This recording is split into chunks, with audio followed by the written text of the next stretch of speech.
Guys, আমরা সাধারণত হিন্দুরা, তারপরে যারা খ্রিস্টান আছি, মানে মুসলিম ধর্ম বাদের কথা বলছি, আমরা সাধারণত 10 টাকা, 20 টাকা কিংবা 120 টাকা ল্যাকমি কিংবা আরও অনেক কোম্পানি আছে, তো তাদের কাজলগুলো ইউজ করি।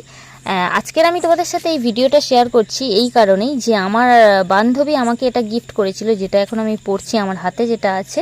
ওটা হলো মুসলিমদের ভাষায় ওরা সুরমাধানি বলে, যেটা ওরা পরে নাকি, ওদের পড়তে হয়। জানি না কি নিয়ম, কি কি বৃত্তান্ত, আমরা তো অত জানি না। তো ও আমাকে কলেজে থাকাকালীন এটা আমাকে গিফট করেছিল। তো আমি ঠিকঠাক ভালোভাবে পড়তে পারি না, বাট ও আমাকে কিন্তু শিখিয়ে দিয়েছিল যে এইভাবে পড়তে হয়, আমাকে একবার পড়িয়েও দিয়েছিল। তো আমি সেইভাবে একটু ট্রাই করছি। আসলে আমি ঠিকঠাক সত্যি বলতে পারছি না, কারণ আমাদের যেহেতু এইসব ছোটোবেলা দিয়ে পড়ে অভ্যস্ত নই। আর এই সুরমাধানিটা দেওয়ার আসল কারণ তোমাদেরকে আমি শেয়ার করছি। যখন আমি কলেজে যেতাম, ওরা দেখতাম সুরমা পরে আসতো, কিন্তু ওদের